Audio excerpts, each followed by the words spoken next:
Bonjour à toutes et à tous. 73 dollars le baril, c'est le prix du pétrole iranien ce matin, soit près de 40% de moins qu'en avril, en pleine guerre. Ce chiffre, à lui seul, il raconte une désescalade. Mais à Kiev, cette nuit, 8 personnes sont mortes sous des frappes russes. Et ce mercredi, pour la première fois en 3 ans d'enquête, les banques centrales du monde entier annoncent vouloir réduire leurs réserves en dollars, plus qu'elles ne comptent les augmenter. 3 signaux, 3 directions. Le baril a intégré la paix. La guerre en Ukraine, elle, s'intensifie. Et la confiance dans la monnaie américaine s'effrite. Doucement, mais sûrement. Ce matin, chaque désescalade affichée porte sa propre part d'inachevé. À Doha, Washington et Téhéran négocient encore par médiateurs interposés, sans jamais se rencontrer en face à face. À Pékin, Xi Jinping se présente en arbitre d'un monde apaisé, dans un discours aux accents inhabituellement mondiaux. En zone euro, l'inflation recule enfin à 2,8% en juin, mais sur la base d'un mémorandum iranien encore largement inexécuté. Le fil est simple, la confiance ne se décrète pas, elle se vérifie fait par fait. Et ce matin, elle reste largement à l'état de promesse. Nous allons décrypter tout cela ensemble, dans l'ordre. Bienvenue dans le JT de TV Finance. 40 millions de barils, c'est le volume de brut que l'Iran affirme avoir exporté depuis la levée du blocus naval américain il y a 2 semaines, selon le président du Parlement et négociateur en chef Mohammad Bagher Khalibaf. La société de suivi satellite Tanker Trackers avance un chiffre même supérieur puisqu'elle a calculé 50 millions de barils. 2 estimations, mais un même constat, le robinet a rouvert et vite, voire même très vite. Le mémorandum, d'ailleurs, signé le 17 juin, a changé la donne en quelques jours. Le brut iranien s'est changé hier autour de 73 dollars le baril contre un pic à 118 dollars en avril en pleine guerre. Une chute de près de 40%. Et un renversement plus étonnant encore, selon Khalibaf, l'Iran vend désormais son pétrole 20% plus cher qu'avant-guerre, l'inverse exact de la décote de 10 à 15 dollars qu'il subissait pour compenser le risque sanction, précise les observateurs. Le marché a cessé donc de punir l'Iran, il commence même presque à le récompenser. Sur le canal diplomatique, l'avancée est réelle, mais elle se fait par paliers et jamais en face à face. Hier, à Doha, les négociateurs américains et iraniens ont rencontré séparément les médiateurs qataris et pakistanais. Le Qatar, pays hôte, parle de progrès positifs et confirme que les discussions vont se poursuivre. Mais la prochaine rencontre attendra un événement précis, les funérailles de l'ex-guide suprême Ali Khamenei qui débute samedi prochain à Téhéran. Ce n'est pas un simple report de calendrier, c'est le signe que Téhéran ne peut pas négocier une paix durable tant que la question de sa propre succession reste en suspens, un flou déjà nourri ces derniers mois par des doutes persistants sur l'état de santé du fils et successeur désigné du défunt guide suprême. Washington attend. L'Iran, lui, doit d'abord régler sa propre transition avant de régler la guerre. Le nœud du blocage, vous le savez, pendant ce temps, il reste inchangé. Ce nœud, c'est Hormuz. Les 2 pays ont acté, rappelez-vous, un passage sans frais pendant 60 jours, soit jusqu'au 16 août prochain. Mais Téhéran veut garder le contrôle des routes maritimes avec l'intention d'imposer des droits de passage une fois ce délai écoulé. Washington et les pays arabes du Golfe refusent un projet porté par le sultanat d'Oman et une agence de l'ONU pour créer une nouvelle route au large des côtes omanaises, a même déclenché des attaques dans la région le week-end dernier. La tension s'est d'ailleurs matérialisée noir sur blanc hier. Un porte-container étranger s'est échoué dans le détroit après avoir emprunté une route non autorisée selon la télévision d'État iranienne. Un incident largement diffusé puisque c'est une façon pour Téhéran de rappeler sa revendication de souveraineté sur une voie que la communauté internationale considère depuis des décennies comme un couloir international et par où transite en temps normal, 1/5 du pétrole et du gaz mondial. Sur les avoirs gelés, Khalibaf a démenti le président américain Donald Trump qui affirmait que les fonds débloqués serviraient à acheter des produits agricoles américains. Sur les 24 milliards de dollars bloqués à l'étranger, 12 milliards iraient à la banque centrale iranienne pour acheter tous les biens dont elle a besoin à n'importe quel prix et dans n'importe quelle devise du monde. Une déclaration d'intention, pas encore un virement. 3 vitesses. Un seul dossier, le pétrole circule déjà, la diplomatie avance mais uniquement par médiateurs interposés et la souveraineté sur Hormuz, elle, n'a pas bougé d'un centimètre au point de continuer à produire chaque semaine son lot d'accidents maritimes. Le baril a intégré la paix. Téhéran, lui, attend d'abord d'enterrer son guide suprême avant de tourner la page de la guerre. Cette paix, encore fragile au Moyen-Orient, a un arbitre silencieux qui n'a signé aucun mémorandum mais s'impose dans chaque dossier. Et cet arbitre silencieux, c'est Pékin. 40 minutes, c'est la durée du discours prononcé mercredi, hier, par Xi Jinping pour le 105e anniversaire du Parti communiste chinois. Le fond compte moins que la forme. Notez que pour la première fois, lors d'un tel exercice, Xi n'a pas parlé de renouveau national, une formule qui dominait ses discours précédents, y compris d'ailleurs pour le centenaire du parti en 2021. Il a parlé d'influence mondiale. Le PCC est désormais, selon le président chinois, le plus grand parti dirigeant au monde, doté d'une influence mondiale considérable, un parti qui aurait profondément modifié la tendance et la trajectoire du développement mondial. Une bascule sémantique nette. La Chine ne se présente plus comme un pays qui rattrape son retard, mais comme une puissance qui fixe déjà le sens de l'histoire. Le chiffre derrière cette ambition existe. La Chine représente aujourd'hui environ 28% des biens fabriqués dans le monde, et ce malgré les droits de douane américains et européens. Xi Jinping a d'ailleurs repris sa formule favorite des changements jamais vus depuis un siècle pour décrire un monde entré dans une nouvelle ère de turbulence. Une lecture qui fait écho presque mot pour mot à la séquence diplomatique des dernières semaines. Trump reçu à Pékin en mai, Poutine accueilli dans la foulée, une visite de Xi à Washington déjà annoncée pour septembre. Sans nommer aucun pays, Xi Jinping a appelé à la construction d'un nouveau type de relation internationale, une formule volontairement ouverte qui laisse à Pékin toute latitude d'interprétation selon l'interlocuteur du moment. Le volet militaire reste, lui, en net décalage avec la tonalité offensive du discours. Un pays fort doit avoir une armée forte, a martelé Xi Jinping. Mais le budget de défense chinois n'augmente que de 7% cette année, soit la plus faible hausse depuis 2021. La Chine reste donc loin derrière les États-Unis en termes de dépenses militaires. Le ton est donc à la puissance affichée, les chiffres, eux, restent à la prudence budgétaire. Sur Taïwan, aucune inflexion. Xi a réaffirmé son opposition à toute indépendance de l'île et à l'ingérence extérieure, qualifiant la réunification de responsabilité historique inébranlable du parti. Un discours de politique intérieure en apparence, un message adressé au monde entier dans les faits, au moment précis où Pékin s'impose semaine après semaine comme le point de passage obligé de toutes les crises mondiales. Ce contraste entre rhétorique de puissance et prudence budgétaire, eh bien Pékin n'est pas le seul à le vivre. Son partenaire privilégié, son partenaire russe, l'illustre de façon plus brutale encore entre pénurie de carburant à l'intérieur et escalade militaire à l'extérieur. La Russie ne manque pas de pétrole, mais elle manque de le faire circuler. C'est l'aveu implicite derrière la reconnaissance de Vladimir Poutine en début de semaine de problèmes persistants, dit-il, dans les stations-service du pays qu'il a qualifiées lui-même de temporaires et de non critiques. Les chiffres démentent en partie la minimisation présidentielle. Depuis fin mars, Associated Press recense plus de 50 attaques ukrainiennes contre des raffineries et terminaux pétroliers russes, certaines installations comme celle de Tuapse frappées 4 fois d'ailleurs en 2 semaines.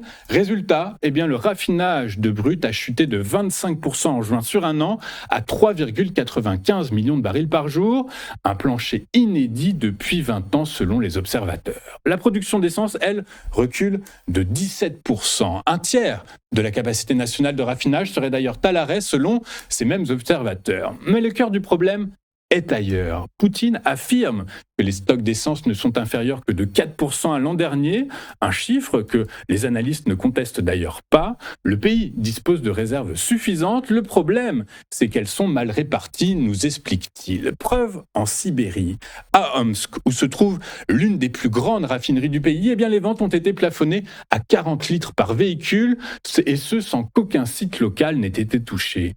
À Irkoutsk, les files d'attente s'allongent au point que la ville a installé des toilettes portables et relevé ses tarifs de transport public.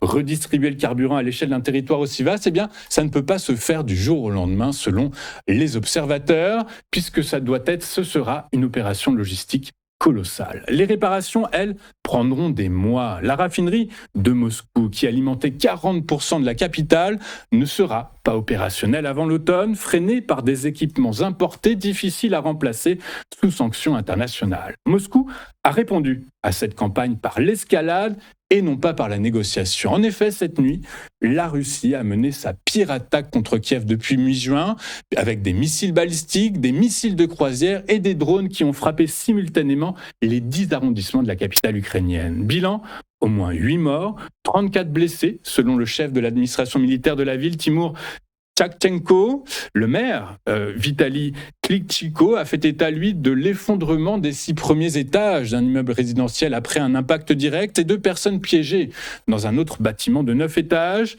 Des habitants se sont réfugiés dans le métro avec enfants, tantes et animaux alors que des alertes aériennes couvraient la quasi-totalité du territoire ukrainien.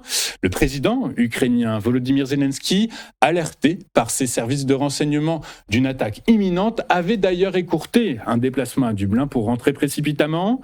La Pologne, membre de l'OTAN, je vous le rappelle, a fait décoller des avions de chasse à titre préventif pour sécuriser son espace aérien.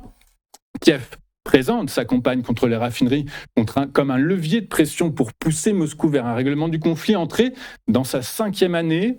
Mais cette nuit de frappe sur la capitale ukrainienne rappelle une chose très simple. La guerre économique que Kiev mène sur les stations-service russes n'a, pour l'instant, produit aucun ralentissement sur le terrain militaire. Et d'ailleurs, elle a même peut-être précipité l'inverse. Cette fragilité russe qui s'exprime en pénurie d'essence et en frappe nocturne se lit aussi ailleurs, jusque dans la manière dont les grandes banques centrales redessinent ce mois-ci leurs réserves mondiales. Mardi, l'homme FIF a publié les résultats d'une enquête menée entre mars et mai dernier auprès de 74 banques centrales. Un chiffre en ressort, inédit depuis le lancement de ce baromètre en 2023.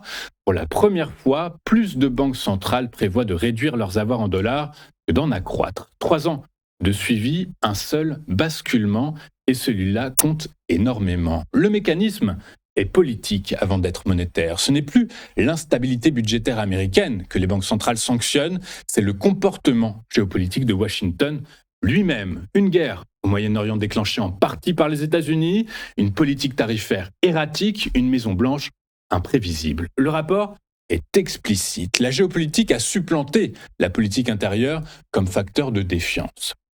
Et ce chiffre, 58%, eh bien, c'est la part du dollar dans les réserves mondiales, stable depuis 5 ans. Un autre chiffre, 20%, c'est la hausse du prix de l'or sur un an. Eh bien, ces 2 chiffres, ils amènent à une même lecture. Écoutez, malgré un dollar toujours dominant et un or déjà cher, eh bien, les grandes banques centrales achètent de la protection plus qu'elles ne cherchent du rendement. Un nombre record d'entre elles veulent accroître leurs réserves aurifères. 51% invoque explicitement la couverture géopolitique et c'est 11 points de plus qu'en 2024. Le rapport se fait aussi vers l'euro, jugé attractif par 2/3 des banques centrales contre 43% l'an dernier, et vers le renminbi, cité par la quasi-totalité des répondants comme option de diversification. Chaque escalade, Hormuz, tarifs douaniers, midterms, à risque, a désormais un coût mesurable en part de réserve mondiale. La dédollarisation n'est plus une thèse d'économistes marginaux, c'est une tendance validée par les gestionnaires de réserves les plus conservateurs du système financier. Le dollar reste roi, mais pour la première fois en 3 ans d'enquête, le marché commence à parier contre sa couronne. Ce repli vers l'euro n'est pas qu'un pari de long terme, il coïncide ce matin avec une bonne nouvelle bien réelle pour la monnaie unique, l'inflation enfin recule. 2,8%. L'inflation annuelle dans la zone euro a donc reculé en juin contre 3,2% en mai, une première baisse depuis janvier annoncée hier par Eurostat sous le consensus des économistes de Wall Street qui tablaient, eux, sur une croissance de 3% des prix à la consommation. La cause ? Un recul de 1,7% des prix de l'énergie, porté par des cours pétroliers redescendus depuis la signature d'un mémorandum entre Washington et Téhéran. L'inflation sous-jacente suit la même pente de 2,6 à 2,4%. Mais rappelez-vous, ce mémorandum reste largement inexécuté. À Doha, les discussions restent techniques, indirectes et de bas niveau. Washington et Téhéran ne se rencontrent d'ailleurs pas directement. 12 milliards de dollars d'avoirs gelés iraniens n'ont toujours pas été transférés à Téhéran, leur libération étant conditionnée à l'avancée des négociations. Et sur le terrain, le trafic à Hormuz a repris, mais reste, selon CNN, bien inférieur au niveau d'avant-guerre. L'Iran vient même d'avertir tous les armateurs qu'emprunter une route non autorisée dans le détroit expose à des incidents irréparables après l'échouage d'un cargo ayant dévié du couloir imposé par Téhéran. La zone euro a donc intégré une désescalade réelle, mais partielle. Le prix du pétrole a baissé parce que le pire scénario, c'est-à-dire une guerre ouverte prolongée, ce scénario s'est éloigné, mais pas parce que le détroit a retrouvé un fonctionnement normal. Pour la Banque centrale européenne, cela suffit à geler toute hausse de taux ce mois-ci après le relèvement à 2,25% en juin. Mais la trajectoire reste suspendue à une mécanique lente. Chaque tranche d'avoir débloquée, chaque étape du mémorandum appliqué redessine un peu plus le prix du baril et donc l'inflation importée en Europe. Avant de faire un point sur les performances des principaux actifs mondiaux. Regardons ce à quoi les investisseurs seront attentifs aujourd'hui. Et aujourd'hui, c'est du côté des États-Unis qu'il faudra se tourner, puisque les investisseurs, les financiers, seront attentifs aux données concernant les créations d'emplois dans le secteur non agricole aux États-Unis. Donc c'est à 14h30. Et également au taux de chômage et au salaire horaire moyen. C'est donc cet après-midi, en début d'après-midi. Jetons un coup d'œil maintenant aux réactions des grandes places financières mondiales de la planète lors de la séance d'hier, et les marchés européens ont majoritairement reculé hier, les investisseurs privilégiant la prudence face aux incertitudes persistantes autour des discussions entre Washington et Téhéran. Le CAC 40 a cédé 0,79%, Londres 0,18%, tandis que Francfort a limité la baisse en progressant de 0,29%. Et si le reflux des prix de l'énergie a permis un ralentissement plus marqué qu'attendu de l'inflation en zone euro, réduisant temporairement la pression sur la BCE, les marchés restent partagés entre l'amélioration du contexte inflationniste et les incertitudes géopolitiques qui continuent d'assombrir les perspectives à court terme. Dans le sillage de la prudence observée en Europe, Wall Street a légèrement reculé hier, pénalisé par un nouveau décrochage du secteur technologique. Le Nasdaq a cédé 0,66%, le S&P 500 0,22%, tandis que le Dow Jones, lui, a terminé sur une note quasi stable. Et si les propos de Kevin Warsh, président de la Banque centrale américaine, ont rassuré sur l'atténuation récente des tensions inflationnistes, les marchés restent confrontés à la perspective de taux durablement élevés. En parallèle, les investisseurs surveillent toujours l'évolution des discussions entre Washington et Téhéran, alors que les semi-conducteurs ont fortement pesé sur la séance malgré la forte progression du titre de Meta. Enfin, les prix du pétrole ont de nouveau reculé hier, mercredi 1er juin 2026, porté par l'espoir d'un apaisement durable entre les États-Unis et l'Iran. Le Brent a perdu 1,89% à 71,57 $, soit sous son niveau d'avant-guerre, tandis que son homologue américain, le WTI, a cédé lui 1,32% à 68,58 $. L'unité, notez que les marchés saluent ici la poursuite des discussions techniques à Doha et la reprise progressive du trafic dans le détroit d'Ormuz, mais notez bien, et c'est important, que des incertitudes persistent. Téhéran envisagerait d'ailleurs de taxer le passage des navires, une option largement rejetée par Washington. En parallèle, notez que les États-Unis ont déjà puisé 89 millions de barils dans leurs réserves stratégiques.